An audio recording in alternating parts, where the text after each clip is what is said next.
Andaman Nicobar island पहले से ही बे of Bengal में स्ट्रैटेजिकली एक वेरी इंपॉर्टेंट लोकेशन में था। इसीलिए 1700 शताब्दी के पहले पहले भाग में ही जितने सारे साम्राज्यवादी शक्तियां थी उनके नज़र में अंडमान निकोबार आ चुका था। लेकिन 1857 की पहला स्वाधीनता संग्राम के बाद अंग्रेजों को ये अच्छी तरह से पता चल चुका था कि अगर भारत की फ्रीडम फाइटर्स को उसकी मेनलैंड में रहने के लिए दिया गया तो जैसे ही पेट्रोल में आग फैलता है, इसी तरह देखते देखते पूरे भारतवर्ष में इनकलाब का आवाज़ गूंजेगा। इसीलिए उनके लिए एक बहुत ज़्यादा इम्पोर्टेंट हो पड़ा था कि भारत की मेनलैंड से कहीं दूर एक पेनाल कॉलोनी बैठा जाए, जिसके वजह से कि भारत की जितने भी सारे पॉलिटिकल प्रिजन्स है उनको वहाँ ले आया जाए और वहाँ उनको टॉर्चर किया जाए और मेनलैंड से दूर रखा जाए, जिससे कि इंडिया का फ्रीडम स्ट्रगल दब जाए, बंद हो जाए। इसीलिए 1858 की पहले हिस्से में ही इंडियन फ्रीडम स्ट्रगल को दबाने के लिए अंडमान निकोबार की पोर्ट ब्लेयर में एक पेनाल कॉलोनी बैठा गया, जो बाद में जाकर सेलुलर जेल में कन्वर्ट हुआ। ब्रिटिशर्स का अंडमान निकोबार आइलैंड को चूज करने के पीछे कई सारे कारण थे। सबसे पहला तो ये है कि ये आइलैंड मेन आइलैंड से 1200 किलोमीटर दूर था और उसके चारों तरफ सिर्फ और सिर्फ पानी ही पानी था।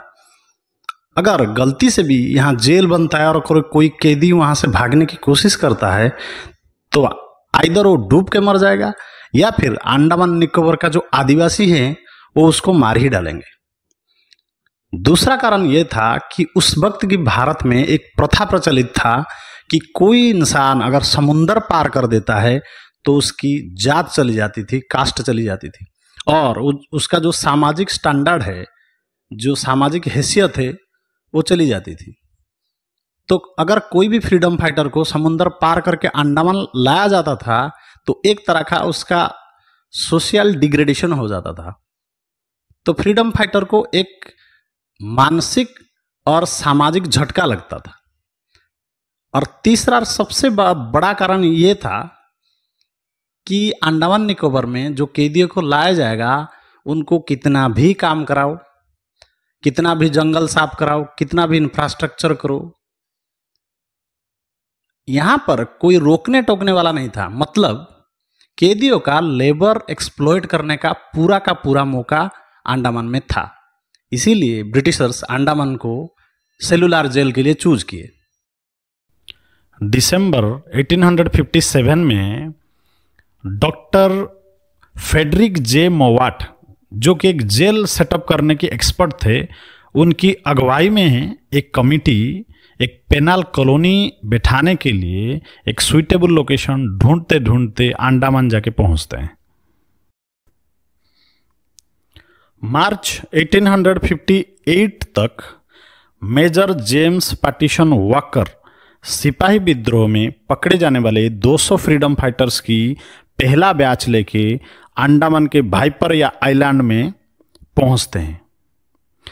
तब वहां कोई जेल नहीं था, ऐसा कोई इंफ्रास्ट्रक्चर नहीं था तो बस एक कॉलोनी जैसा स्ट्रक्चर था। पहले कुछ सालों में ज़्यादा कुछ इंफ्रास्ट्रक्चर ना होने की वजह से और एक्सट्रीमली हार्श एनवायरनमेंट की वजह से जो भी कैदी वाइपर आइलैंड में पहुंचे उनमें से ज़्यादातर आइदर पॉइजन और स्नेक की काटने की वजह से, हार्श एनवायरमेंटल कंडीशन की वजह से, जंगली जानवर की वजह से या फिर मलेरिया जैसे डिजीज की वजह से बहुत सारे कैदी मारे गए।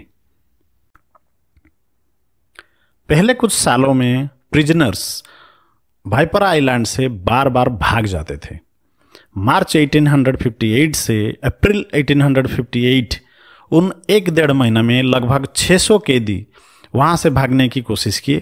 उनमें से सिर्फ 88 को वापस पकड़कर लाया गया, जिनमें से 86 को तुरंत ही फांसी दे दिया गया।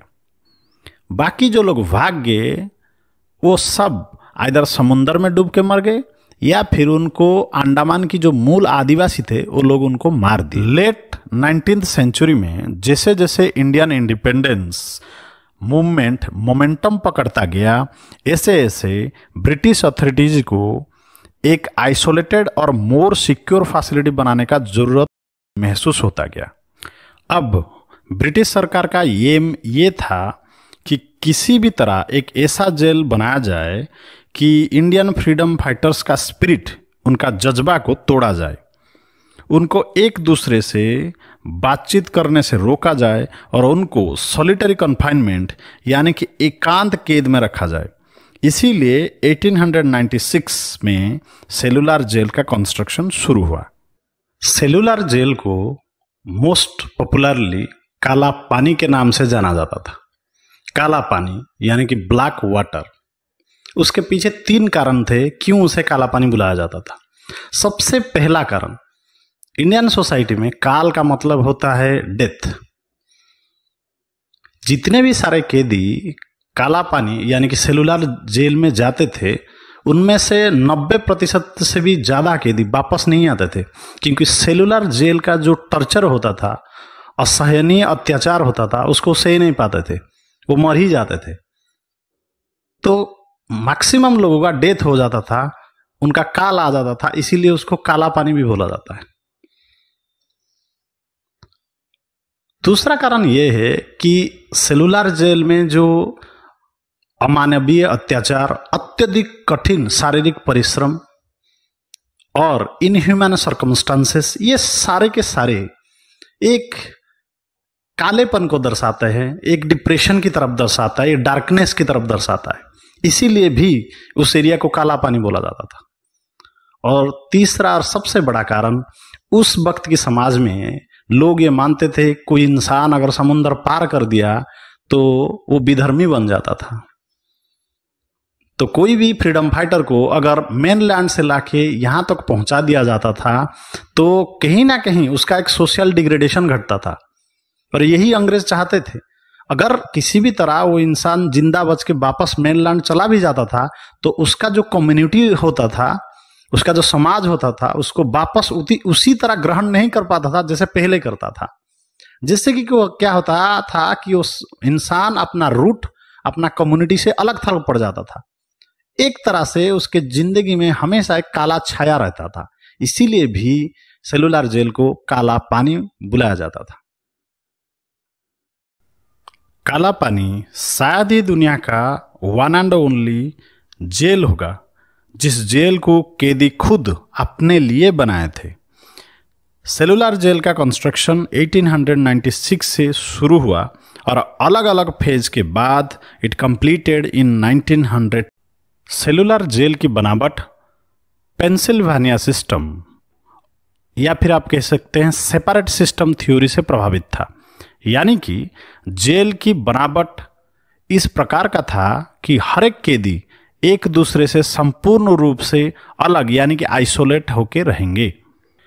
इस जेल की लेआउट एक रेडियल पैटर्न की लेआउट है, बिल्कुल एक स्टारफिश की तरह, या फिर आप ये कह सकते हैं बिल्कुल एक बाइसाइकिल का स्पोक की तरह, जिसमें 7 विंग्स यानी कि ब्लॉक है और एक सेंट्रल वॉच टावर है। और ये 7 ब्लॉक्स सेंट्रल वॉच टावर से बाहर की तरफ जाती हैं। सेंट्रल वॉच टावर को इसीलिए बनाया गया था ताकि गार्ड्स 24 घंटे पूरे 7 विंग्स पर यहीं से नजर रख सके। हर एक विंग 3 स्टोरी था, यानी कि हर एक ब्लॉक 3 मंजिला था और हर एक मंजिल में इंडिविजुअल कमरे थे जिनको सेल बोला जाता था। टोटल अप्रोक्सीमेटली 693 टू 698 सेल्स थे और सारे के सारे सॉलिटरी कन्फाइनमेंट यानी कि एकांत कारावास के लिए बनाए गए थे। हर एक सेल का मेजरमेंट 4.5 मीटर बाई 2.7 मीटर था, यानी कि 14.76 फीट बाई 8.85 फीट था। हर एक सेल में एक छोटा सा विंडो होता था जो कि जमीन से 3 मीटर ऊपर थी। इसीलिए सेल के अंदर वेंटिलेशन बहुत कम होता था और लाइट भी बहुत कम ही पहुंचती थी। और सनसेट के नाम पर उसके ऊपर एक चादर ढक दिया जाता था तो आप सोच सकते हैं कि सेल के अंदर कितना ज़्यादा अच्छा वेंटिलेशन होता होगा। सेलुलर जेल को इस तरह से डिजाइन किया गया था कि एक विंग का फ्रंट साइड दूसरे विंग का बैक वॉल को फेस करता था, ताकि दो विंग में अलग अलग सेल में जो कैदी रहते थे वो एक दूसरे के साथ ना ही कोई विजुअल या फिर कोई वर्बल कम्युनिकेशन एक दूसरे के साथ कर पाते थे। ये पॉसिबल ही नहीं था। यहाँ तक कि जो सेल्स की लॉक लगाया गया था उसको भी ऐसा डिजाइन किया गया था कि किसी भी हालत में प्रिजनर्स का हाथ वहाँ तक पहुँच ही ना सके।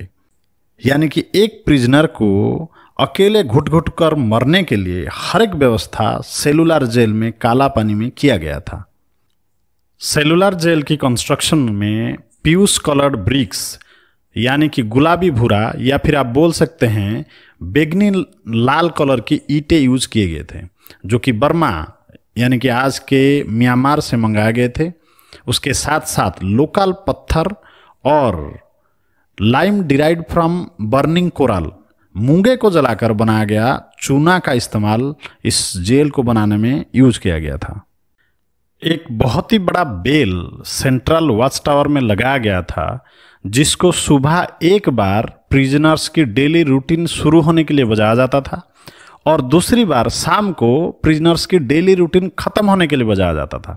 उसी के साथ साथ अगर जेल में किसी भी प्रकार का इमरजेंसी आया उस वक्त भी इस बेल को बजाया जाता था। दो विंग्स के बीच जो भी शेप का एरिया था उसी के बीचों बीच एक वर्कशॉप रहता था, जिसके अंदर कैदी हर दिन काम करते थे। जेल कॉम्प्लेक्स के अंदर फांसी घर भी था, जिसके अंदर एक साथ कई लोगों को फांसी देने की व्यवस्था था। अलग अलग धर्म के लोगों के लिए अलग अलग किचन था, एक हॉस्पिटल बिल्डिंग था और एक एडमिनिस्ट्रेटिव बिल्डिंग भी था। सेलुलर जेल को बनाने के पीछे अंग्रेजों का सिर्फ एक और एक ही मकसद था, वो था कि किसी भी तरह या फिर कुछ भी करके फ्रीडम फाइटर का स्पिरिट को तोड़ा जाए, जिसके वजह से कि दोबारा वो फ्रीडम फाइटर कभी भी इंडिपेंडेंस के बारे में सोचे ना।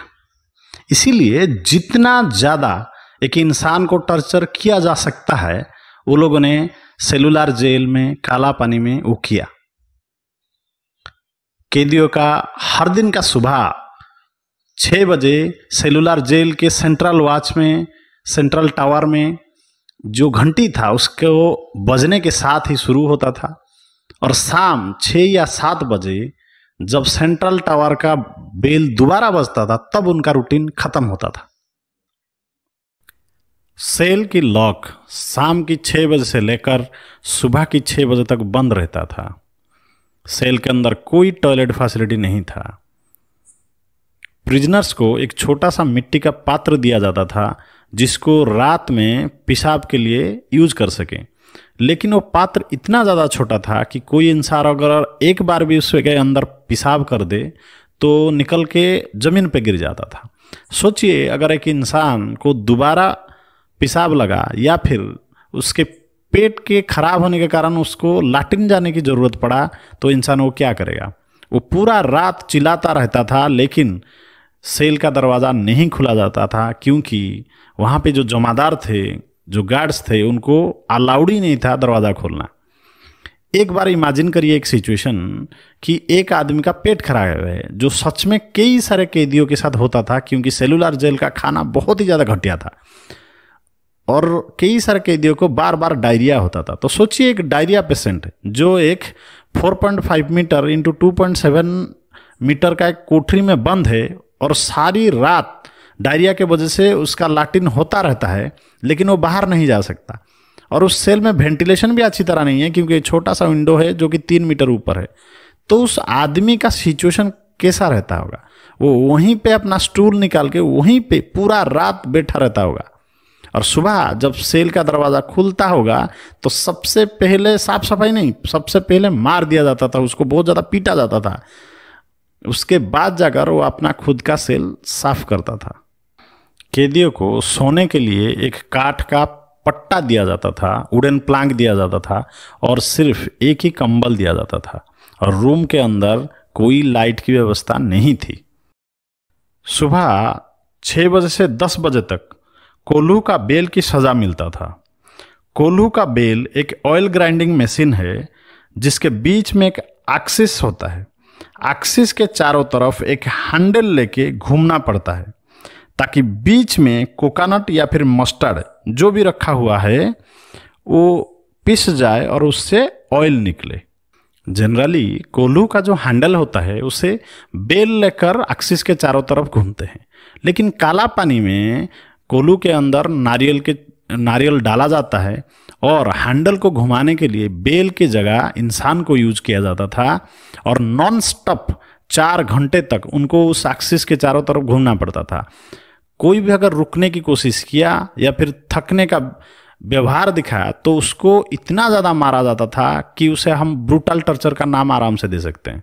जरा सोचिए, पोर्ट ब्लेयर जहाँ सेलुलर जेल है वहाँ जनरली मॉइस्चर 80% रहता है। ये एक हाई मॉइस्चर एनवायरनमेंट में एक इंसान नॉन स्टॉप 4 घंटा तक एक कोल्हू को घुमाने में कितना ज़्यादा कष्ट होगा उस इंसान को। और जनरली एक कैदी को एक दिन में 30 पाउंड ऑयल निकालने का टास्क दिया जाता था। और मैं बता दूं, अगर अच्छा खासा बेल कोल्हू को लेके घूमे तो शायद 16 पाउंड तक तेल निकाल सकता है पूरे दिन में, लेकिन एक इंसान को सेलुलर जेल में 30 पाउंड का तेल निकालने के लिए टास्क दिया जाता था। और उसमें से अगर 1 आउंस थोड़ा सा भी अगर ऑयल कम हुआ तो उस इंसान को बेंत या फिर चाबुक से ब्रूटली पीटा जाता था और उस कैदी का रात का खाना बंद कर दिया जाता था। जेल में बहुत ही ज़्यादा खराब खाना दिया जाने की वजह से अक्सर कैदियों का पेट खराब रहता था। ऐसे केस में अगर कोल्हू चलाते चलाते किसी इंसान को हल्का होने की ज़रूरत पड़ा तो अगर वो जमादार को परमिशन मांगता था तो परमिशन के बजाय उसको मार पड़ती थी। तो कई बार ऐसा होता था कि कई सारे कैदी कोल्हू चलाते चलाते ही उनका स्टूल निकल जाता था, मतलब वहीं पे उनका फीकल मैटर पूरा पेट से निकल जाता था और उसके बाद उसके ऊपर और भी मार पड़ती थी। थोड़ा सिचुएशन सोचिए, कितना ज़्यादा टॉर्चर था। काम के हिसाब से कैदियों को लेबोरियस वर्क ही दिया जाता था, जैसे कि कोकोनट और मस्टर्ड से कोल्हू इस्तेमाल करके ऑयल निकालना, रेसे यानी कि फाइबर निकालने के लिए नारियल की जटा को पीसना, उसी फाइबर से रस्सी बनाना, पत्थर तोड़ना, बेत और बांस का काम, नारियल का छिलका उतारना, नारियल की गुद्दे को सुखाना, ये सब काम दिया जाता था। नारियल का जटा से फाइबर निकालने के लिए कैदियों को एक वुडन बोर्ड और एक वुडन स्टिक का इस्तेमाल करने के लिए दिया जाता था। वुडन बोर्ड के ऊपर जटा को रख के एक वुडन स्टिक से जोर जोर से पीटा जाता था और उससे फाइबर रसा को निकाला जाता था। एक कैदी को एक दिन में 2 पाउंड फाइबर निकालने का ड्यूटी दिया जाता था। एक साधारण इंसान अगर पूरे दिन पाउंड करता रहे, जटा को पीटता रहे, तो भी 2 पाउंड तो छोड़िए, आधा पाउंड तक निकालना उसके लिए बहुत ज़्यादा डिफिकल्ट। वीर सावरकर अपनी किताब मेरा आजीवन कारावास में लिखते हैं, पहले ही दिन उनके हाथ खून से लथपथ हो गए थे और पूरे हाथ में फोड़े हो गए थे फाइबर निकालने के लिए वुडन प्लेट के ऊपर जटा को वुडन स्टिक से पीटने की वजह से, और शाम तक और वो सिर्फ और सिर्फ आधा पाउंड ही बना पाए थे। और उस दिन उनको ब्रूटली बहुत ज़्यादा पीटा गया था क्योंकि टास्क कंप्लीट नहीं कर पाए थे। कैदियों को खाने के नाम पे जो भी प्रोवाइड किया जाता था वो बहुत ही कम और घटिया क्वालिटी का था, जिसके वजह से फ्रीडम फाइटर्स जो भी वहाँ कैदी थे वो माल न्यूट्रिशन यानी कि कुपोषण के शिकार होते थे और उनको हमेशा थकापन का महसूस होता था। उसी के साथ उनको हार्ड लेबर करना पड़ता था। सुबह कैदियों को ब्रेकफास्ट में कांजी यानी कि राइस सूप मिलता था।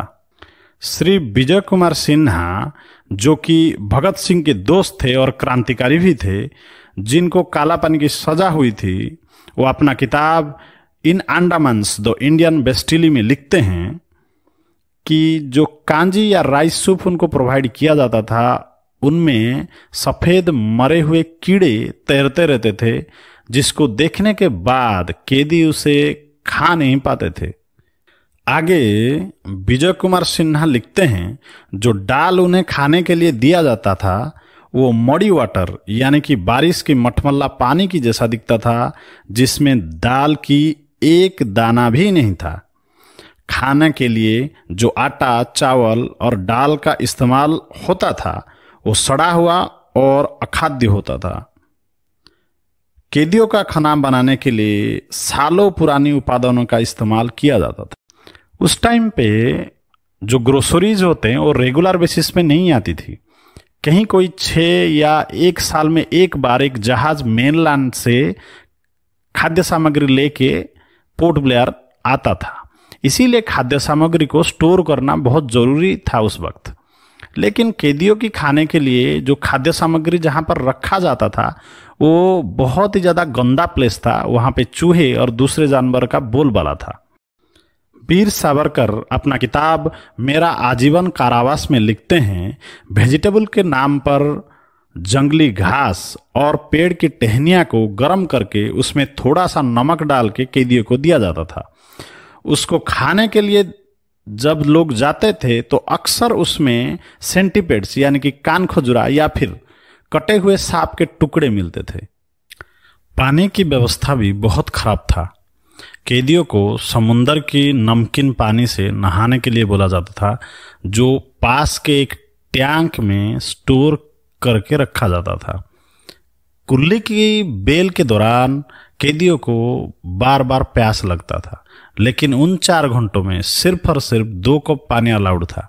सावरकर लिखते हैं, अगर कोई ज्यादा पानी मांगे तो पास में खड़े हुए पानी वाला बोलता था कि एक दिन में तुमको 2 कप अलाउड है, तुम 3 कप पानी पी चुके हो, पानी कौन लाएगा? तुम्हारा बाप। 1 कप पानी के लिए पानी वाले को तंबाकू का रिश्वत देना पड़ता था। खाने के लिए सारे कैदियों को एक आयरन का प्लेट और एक आयरन का बर्तन दिया जाता था, जो कि जंग से लाल और तेल से सना हुआ रहता था, जिसको साफ करना लगभग नामुमकिन था। और खाने के बाद हाथ धोने के लिए भी कैदियों को पानी नहीं दिया जाता था। कैदियों को पहनने के लिए एक पैंट और एक कुर्ता और एक सफेद रंग का टोपी दिया जाता था। पैंट और कुर्ता कोकोनट फाइबर से बनाए होते हैं। सोचिए, पोर्ट ब्लेयर जहां अक्सर मॉइस्चर 80% रहता था, वहां कोई कोकोनट फाइबर से बना हुआ ड्रेस में किस तरह फील करता होगा। अक्सर कैदियों को सीवियर रैशेस हो जाते थे और कीड़े कुर्ते के अंदर घुस के उनको काटते थे और उनको किसी भी तरह का मेडिकल असिस्टेंस नहीं मिलता था। नहाते वक्त बदलने के लिए प्रिजनर्स को सिर्फ एक लंगोटी दिया जाता था। बरिंदर कुमार घोष अपना ऑटोबायोग्राफी में लिखते हैं, जो लंगोटी नहाते वक्त पहनने के लिए दिया जाता था वो किसी भी प्रकार से हमारी इज्जत को रक्षा करने का सक्षम नहीं था। उस वक्त हमारी हालत महाभारत में कौरव से घिरी द्रौपदी की तरह था। किसी भी तरह हम अपना सर झुका लेते थे और नहा लेते थे। उस वक्त हमें समझ में आया कि यहाँ भद्र इंसान जैसा कोई चीज नहीं था, वहां तक कि यहाँ इंसान जैसा कोई चीज था ही नहीं। काला पानी में गाली एक रोज की बात थी। शारीरिक काम जानबूझकर इतना ज्यादा दिया जाता था कि कोई इंसान अपनी पूरी ताकत लगाकर भी उसे पूरा ना कर सके। ऊपर से खराब खाना और अमानवीय रहने की परिस्थितियां कोई भी फ्रीडम फाइटर की, या फिर मैं ये बोल सकता हूं कि कोई भी इंसान की हिम्मत को चूर चूर करने में के लिए काफी था। कई सारे फ्रीडम फाइटर्स जो यहाँ आते थे वो 20 से 30 साल के उम्र के बीच के थे, और जिस प्रकार की यातनाएं यहाँ दी जाती थी उनमें से बहुत सारे सुसाइड कर लेते थे। कई सारे इस यातना को ना सह पाने की वजह से पागल बन जाते थे। इतने सारे लोग पागल होते थे कि ब्रिटिशर्स को पोर्ट ब्लेयर के पास हाडो आइलैंड में एक मेंटल असाइलम खोलना पड़ा। जातना देने के बहुत सारे अलग अलग तरीके काला पानी में था। अगर कोई कैदी नाफरमानी करे या फिर उसका दिन भर का टास्क पूरा ना कर पा सके तो ये सब तरीका इस्तेमाल किया जाता था। हम ये कह सकते हैं कि हर रोज ये इस्तेमाल होते थे। एक डिवाइस था जिसका नाम था टिकटिकी या फिर फ्लॉगिंग फ्रेम। ये जो टिकटिकी या फ्लॉगिंग फ्रेम इक्विपमेंट है, ये फ्रीडम फाइटर्स को पनिश करने के लिए यूज किया जाता था। कैदी की कपड़े उतार के उसके हाथ, पैर और कमर को एक ट्रायंगुलर शेप टिकटिकी में बांध दिया जाता था और उसका जो नंगा पीठ रहता था उसके ऊपर बेंत या फिर चाबुक से मारा जाता था। और वो मार इतना ज्यादा भयंकर था कि एक एक बार में चमड़ी और मांस के टुकड़े निकल आते थे और इंसान की खून निकल जाता था। इसके बाद भी कैदी वंदे मातरम बोलते रहते थे। इसी के साथ काला पानी में कुछ बेड़ियां यानी कि फेटर्स कैदियों को सजा देने के लिए थी। पहले आते हैं बार फेटर्स। ये जो बेड़ियां हैं, इसमें कैदियों का सर एक सर्कुलर आयरन रिंग के अंदर रहता था और दोनों पैर में और 2 सर्कुलर आयरन रिंग लगाया जाता था और गर्दन और पैर की सर्कुलर रिंग के बीच 2 स्ट्रेट रॉड वेल्डिंग कर दिया जाता था और कैदी को ये पहना दिया जाता था। इससे कैदी को बैठने, उठने और चलने फिरने में बहुत ही ज्यादा दिक्कत होता था। और विडंबना की बात यह थी कि कैदी को सारे काम इन बेड़ियों के साथ ही करना पड़ता था। खाना पीना, नहाना, दिन भर की टास्क वर्क सब इन्हीं बेड़ियों के साथ करना पड़ता था। उसी तरह और एक बेड़ी था जिसका नाम था क्रॉस बार फेटर्स। ये कष्ट देने में और एक कदम आगे था। ये बार फेटर की तरह ही था, बस इसमें एक और एडिशन था। दोनों पैर के बीच और एक रॉड को वेल्डिंग करके लगा दिया जाता था ताकि कैदी का चलना फिरना और डिफिकल्ट किया जा सके। क्रॉस बार फेटर्स में पैर को अलग अलग डायरेक्शन में घुमाना डिफिकल्ट हो जाता था। उसी के साथ साथ अपना नीज को भी बेंड करना डिफिकल्ट हो जाता था। उसी तरह और एक था चेन। ये बिल्कुल बार फेटर की तरह ही था, लेकिन बार के जगह सर्कुलर रिंग के बीच चेन लगाया जाता था। ये जो बेड़िया पहनाए जाते थे, ये कोई 1 या 2 दिन के लिए नहीं था, हफ्ता महीना भर के लिए था। सोचिए फ्रीडम फाइटर्स को कितना ज्यादा टॉर्चर किया जाता था। समटाइम उनके हाथ और पैर को बांध दिया जाता था और हाथ को ऊपर उठाकर हवा में ही लटका दिया जाता था और इसी अवस्था में कैदियों को 7-7 दिन तक बांध के रखा जाता था। उसी तरह सॉलिटरी कन्फाइनमेंट या फिर एकांत कारावास एक चीज थी। इसमें एक कैदी को अलग थलग करके एक सेल में कई हफ्ते तक बंद कर दिया जाता था। ना ही बाहर लाया जाता था, ना ही दूसरे के साथ मिलके काम करने दिया जाता था। सोचिए कि इंसान को अगर हफ्तों तक अकेले एक नॉन वेंटिलेटेड एरिया में बंद कर दिया जाए, वहीं पे खाना, वहीं पे हगना, तो उसका साइकोलॉजिकल कंडीशन क्या होता होगा। पनिशमेंट 1 हफ्ते की हैंडकप से लेके बेड़ियों में 6-6 महीने तक जकड़ने से लेके एकांत कारावास तक फैला हुआ था। अविश्वसनीय अत्याचार किया जाता था और बंदी के पास सिर्फ एक ही ऑप्शन होता था, उसको सहना। काला पानी की सजा सिर्फ फ्रीडम फाइटर्स को ही नहीं, उनके घर वालों को भी मिलता था। पनिशमेंट के तौर पर उनका जितना भी जमीन और जायदाद था उसको नीलाम कर दिया जाता था। उनकी घर की बर्तन और उनकी घर की अलग अलग सामान सब कुछ बेच दिया जाता था और नीलाम कर दिया जाता। उनकी पाक पड़ोस वाले उनको इंसल्ट करते थे, उनको एम्बारास करते थे और उनको डाकू बुलाते थे।